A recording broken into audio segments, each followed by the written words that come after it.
Bora lá para o nosso papo quinzenal com o Cid Torquato, que é presidente do Econlibras e sempre nos atende aqui com temas super relevantes. Oi, Cid, como é que você está? Tudo bem? Olá, boa tarde, Zaidan, tudo bem? Boa tarde a Tudo todos. bem, Cid? Boa tarde, Cid. Seja bem-vindo mais uma vez. O Cid é fundador, foi dirigente da Câmara INET e que tem uma importância muito grande, teve reconhecimento pela OCDE, Organização para a Cooperação e Desenvolvimento Econômico, o reconhecimento como uma entidade brasileira super importante e principal como multissetorial da América Latina e de maior representatividade da economia digital do país. O Cid fez parte desse processo e sabe da importância dele como inclusão e como pulverização da importância desse tipo de entidade para tanta gente. Ô Cid, como é que foi lá atrás participar dessa implementação? De que forma surgiu e de que forma você participou desse processo? Bom, obrigado mais uma vez e obrigado por tocar nesse tema. Esse tema é um tema importante, Ronald. As entidades da sociedade civil, do empresariado, são muito importantes. Não é todo mundo que tem essa percepção, né, da relevância, da importância do papel que as entidades têm. Eu aprendi isso de uma forma muito eficiente e prazerosa. Lá em 2001, eu estava trabalhando no governo federal, o governo Fernando Henrique Cardoso.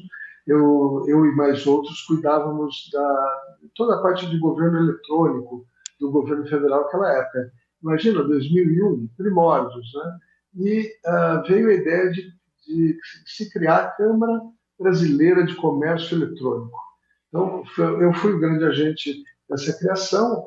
É óbvio que não só eu, mas no lançamento nós tínhamos 100 empresas participantes, grandes empresas, bancos. A Assembleia de Constituição da Câmara Enet foi um show, né? Participou Nizam, Horácio Lafer-Piva, dirigentes de todas as empresas de comércio eletrônico e de internet da época. Então foi uma reunião fantástica. E se criou uma entidade muito combativa, uma entidade que ajudou muito nos primórdios de comércio eletrônico.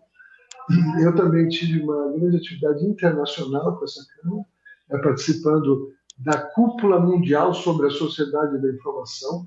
Esse é um tema interessante também. O ano que vem faz 20 anos da Cúpula Mundial sobre a Sociedade da Informação, e a ONU deve reeditar a sua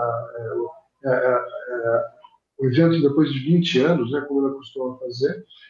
E desde sempre a Câmara Enet, Câmara Brasileira de Comércio Eletrônico, agora chama Câmara Brasileira da Economia Digital. Eu deixei a entidade em 2006, mas ela continua relevante e continua na vanguarda de todo esse processo.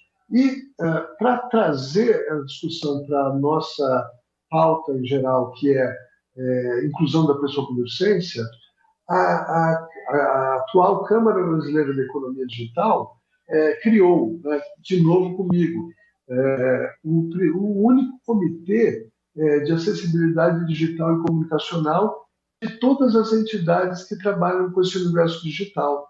Então, para você ver, Ronald, Zaidan, como a questão da acessibilidade digital ainda é uma questão pouco explorada, pouco valorizada pela maior parte das empresas e, por tabela, das associações. Então, lá a gente mantém uma equipe, né, um grupo de trabalho, né, um comitê extremamente fluido, com algumas das principais empresas do mercado. Eu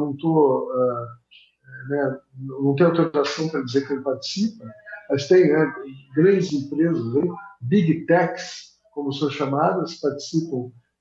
E nós estamos discutindo questões muito interessantes de acessibilidade digital e contribuindo para a evolução desse processo. Então, e hoje houve uma assembleia, né, de eleição da Câmara Enet, e os coordenadores de comitê participaram.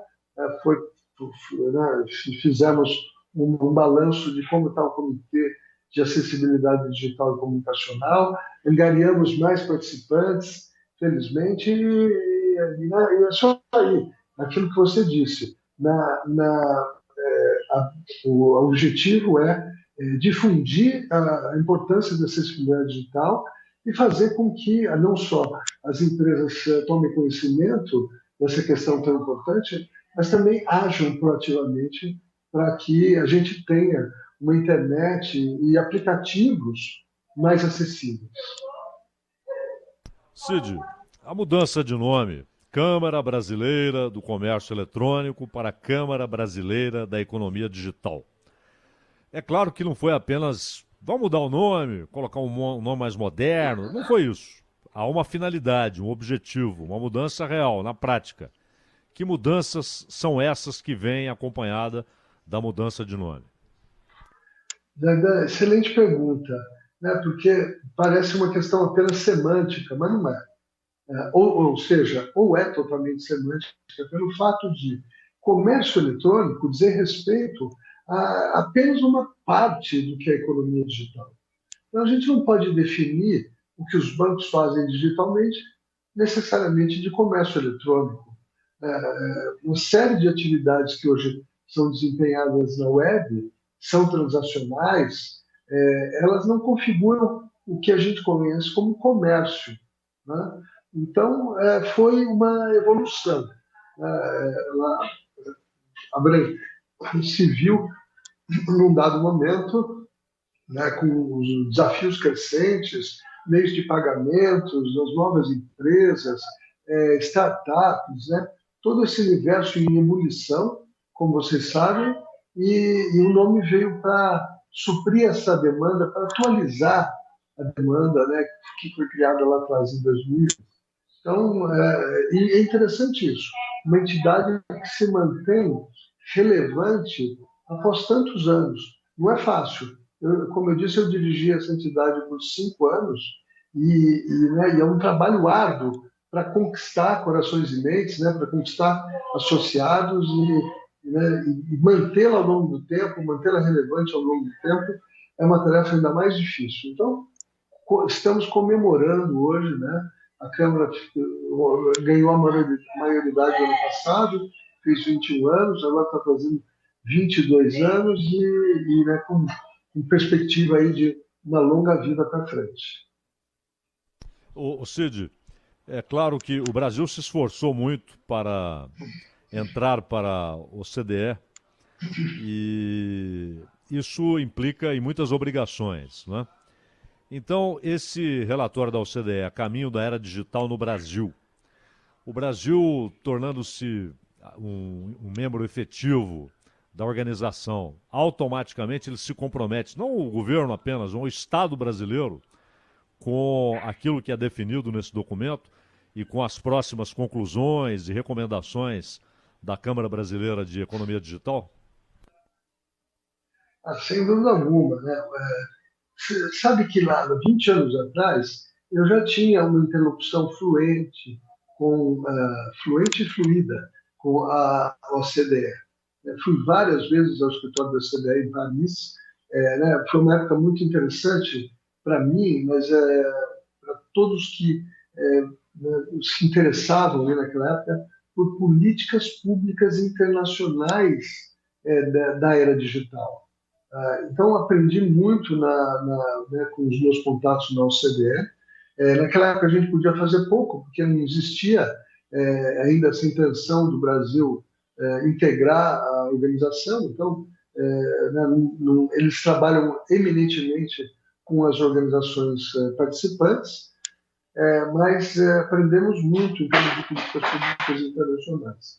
Eu sempre defendi, Zaida, que uma entidade de peso, uma entidade que quer ter um papel importante no seu próprio país, também tem que participar do cenário internacional.